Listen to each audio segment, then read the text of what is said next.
नई दिल्ली में major Dhyanchand national stadium में दिल्ली शब्दोत्सव का आयोजन हो रहा है। दूसरे दिन साहित्य, कला और विचार विमर्श से जुड़े कार्यक्रम हुए।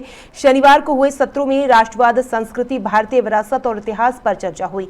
दूसरे दिन का मुख्य आकर्षण चौथे सत्र में वंदे मातरम और बंगाल पर चर्चा रही, जिसमें लेखक शिवम रघुवंशी, दिवंगत चक्रवर्ती और वरिष्ठ पत्रकार कंचन गुप्ता ने अपने विचार रखे। वहीं पांचवें सत्र दक्षिण पथ में बीजेपी के राज्यसभा सांसद सुधांशु त्रिवेदी और बीजेपी नेता माधवी लता ने भी अपने विचार रखे। शाम का मुख्य आकर्षण रही संस्कृति संध्या। भजन गायक प्रहलाद सिंह टिपानिया के भजनों पर दर्शक मंत्रमुग्ध हो उठे। वहीं उत्तराखंड के पांडवाज बैंड की प्रस्तुतियों पर दर्शक मस्ती में सरोबार होकर झूमते नजर आए। पद्मश्री प्रहलाद टिपानिया ने शब्दोत्सव के आयोजन के लिए दिल्ली सरकार और आयोजकों की सराहना की।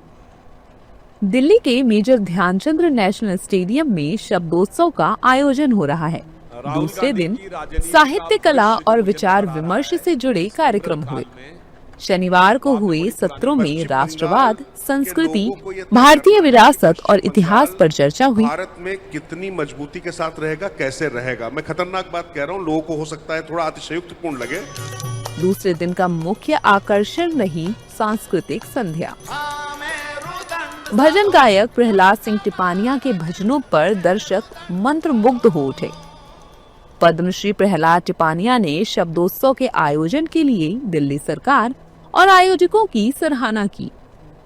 दिल्ली सरकार के द्वारा और या जो आयोजकों के द्वारा ये कार्यक्रम नववर्ष में शब्दोत्सव के रूप में जो शुरू किया, ये निश्चित रूप से बहुत सराहनीय कार्यक्रम है, क्योंकि शब्द ही सब कुछ है और एक शब्द इंसान को घाव करता है और एक इंसान को यो देता है। इस वजह से इस आयोजन के लिए बहुत साधुवाद है उनको और बहुत अच्छा है।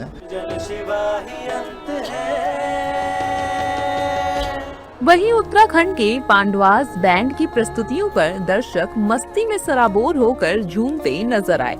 खासकर हिंदी भाषा को लेके तो वो एक बहुत अच्छी पहल है और जिस तरीके से नए जनरेशन में थोड़ा सा हिंदी का वो कम हो रहा है, क्योंकि हर चीज़ इंग्लिश में है, इंटरनेट आपका पूरा इंग्लिश में है, सारा सोशल मीडिया इंग्लिश में है, तो उस हिसाब से हिंदी को बढ़ावा देने के लिए शब्दोत्सव जैसे महोत्सव होते रहने चाहिए। और शब्दोत्सव के लिए तो मैं बहुत बहुत बधाई देता हूँ। मैंने जितना इसके बारे में पढ़ा और देखा, मैंने देखा कि बहुत सारे अच्छे स्पीकर्स और बहुत सारे अच्छे राइटर्स, एक्टर्स एंड लिटरेचर से जुड़े हुए बहुत सारे लोग आए हैं। तो इट्स अ गुड इनिशिएटिव कि इतने सारे लोगों को मिलने का मौका मिल रहा है, इतने क्लोज उसमें इंटरेक्शन में। दैट टू जो यंग जनरेशन है, मतलब हमारे बैंड में भी मिलेनियल्स, जेनजीज, हम जेनजीज हैं, मिलेनियल्स हैं, तो हम सब कनेक्टिविटी बना के जो यूथ को भी अट्रैक्ट कर रहे हैं ना, हर एज ग्रुप को, मतलब हर एज ग्रुप फैसिनेटेड रहता है। तो उसका मैं credit actually Ishan sir, Salil sir, Kunal sir, जिन्होंने इस चीज़ को स्टार्ट किया एंड हम अब